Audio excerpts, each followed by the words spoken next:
कहानी अपना अपना भाग्य। ये कहानी लिखी है जिनेंद्र कुमार ने। इस कहानी में शिक्षित मध्य वर्ग की स्वार्थ परकता को उजागर करने वाली कहानी है।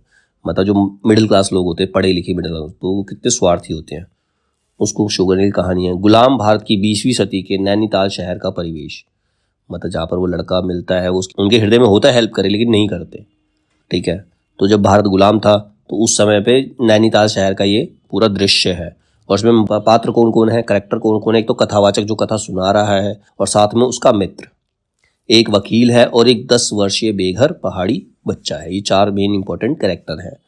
अब इसमें क्या क्या चीज़ें बताई गई हैं। नैनीताल की संध्या धीरे धीरे उतर रही थी। अधिकार गर्व में तने अंग्रेज उसमें थे। चितड़ों से सजे घोड़े के बाग थामे वे पहाड़ी भी उसमें थे, जिन्होंने अपनी प्रतिष्ठा और सम्मान को कुचलकर शून्य बना लिया था। मतलब अंग्रेजों के इशारे पे नाचा करते थे। उनके अंदर कोई आत्मसम्मान वाली चीज नहीं थी, जो बड़ी तत्परता से दुम हिलाना सीख गए थे। जैसे अंग्रेज कहते थे वैसे करते थे वो, जो पहाड़ी लोग वहाँ के लोकल लोग थे। मेरे कई छोटे भाई बहन हैं, सो भाग आया। वहाँ काम नहीं, रोटी नहीं, बाप भूखा रहता था और मारता था, माँ भूखी रहती थी और रोती थी, सो भाग आया। मतलब ये बच्चे की कहानी है। जो पहाड़ी बच्चा उनको मिलता है, वो बताता है कि मेरे घर में छोटे भाई बहन हैं, वहाँ पर काम नहीं है, खाना नहीं है, तो इसीलिए वो वहाँ से भागकर आ गया है।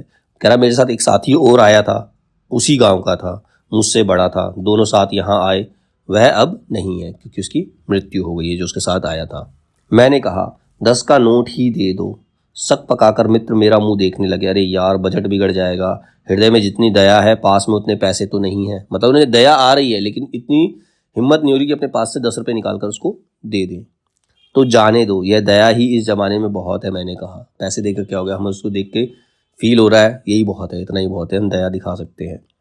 सिक्योरिटी में मित्र ने कहा भयानक शीत है, उसके पास बहुत कम कपड़े, उसके कपड़े नहीं है, बहुत ज़्यादा ठंड है। यह संसार है यार। मैंने स्वार्थ की फिलॉसफी सुनाई। चलो पहले बिस्तर में गर्म हो लो, फिर किसी और की चिंता करना। उदास होकर मित्र ने कहा स्वार्थ जो कहो, लाचारी कहो, निष्ठुरता कहो या बेहयाई, मतलब कुछ भी कह सकते इसको। मोटर में सवार होते ही थे कि यह समाचार मिला कि पिछली रात एक पहाड़ी बालक सड़क के किनारे पेड़ के नीचे ठिठुर कर मर गया। मरने के लिए उसे वही जगह, वही 10 बरस की उम्र और वही काले चिथड़ों की कमीज मिली। आदमियों की दुनिया ने बस यही उपहार उसके पास छोड़ा था। बस बताने वालों ने बताया कि गरीब के मुंह पर छाती, मुट्ठी और पैरों पर बर्फ की हल्की सी चादर चिपक गई थी, मानो दुनिया की बेहाई ढकने के लिए प्रकृति ने शव के लिए सफ़ेद और ठंडे कफन का प्रबंध कर दिया था। सब सुना और सोचा और लास्ट में कहा अपना अपना भाग्य, जैसा जिसका भाग्य।